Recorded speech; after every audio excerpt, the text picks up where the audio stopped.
Good morning Dwaraka. నేను మీ లక్ష్మీ ప్రతాప్. ఎలా ఉన్నారు? అందరూ బాగున్నారా? సో మీరందరూ బాగున్నారని చెప్పేసి ఆ దేవుని కోరుకుంటున్నాను. ఇప్పుడు మనం సందర్శిస్తున్న ప్రదేశం వచ్చేసి ద్వారకా అనమాట. ద్వారకా అనేది మన గుజరాత్ రాష్ట్రంలోని ద్వారకా అనేది చిన్న పట్టణం అనమాట.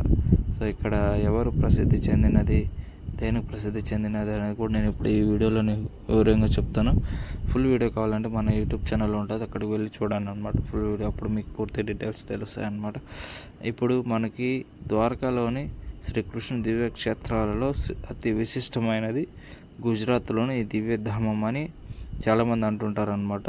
శ్రీకృష్ణుని పాద స్పర్శతో పునీతనమైనదిగా విశ్వసిస్తున్నారన్నమాట. ఎందుకంటే జరాసంధుని బారి నుండి తప్పించుకునేందుకు ఈ నగరాన్ని నిర్మించినట్లు పురాణాల ప్రకారం ఇక్కడ ప్రజలు చెప్పుకుంటుంటున్నారన్నమాట.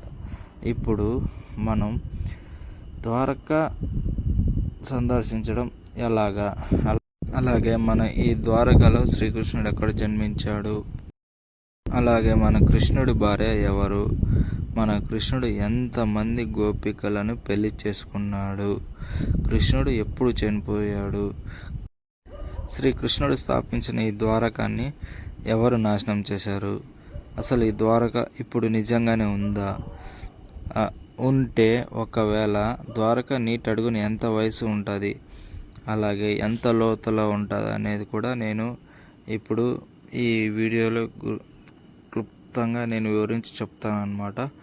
ఈ మన శ్రీకృష్ణుడి గురించి పూర్తి వీడియో మన యూట్యూబ్ ఛానల్లో అప్లోడ్ అవుతుంది. శ్రీకృష్ణుని గురించి ఫుల్ వీడియో అప్లోడ్ అయిన తర్వాత వెంటనే మీకు నోటిఫికేషన్ రావాలంటే వెంటనే ఈ ఛానల్ సబ్స్క్రైబ్ చేసి, లైక్ చేసి, కామెంట్ చేయండి.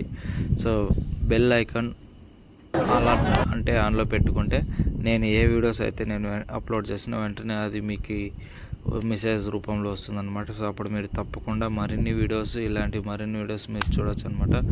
సో కృష్ణుడి గురించి మీకు ఇంకేమైనా తెలిసిన విషయాలు ఏమన్నా ఉంటే నాతో షేర్ చేసుకోగలరని నేను మనస్ఫూర్తిగా కోరుకుంటున్నాను అనమాట.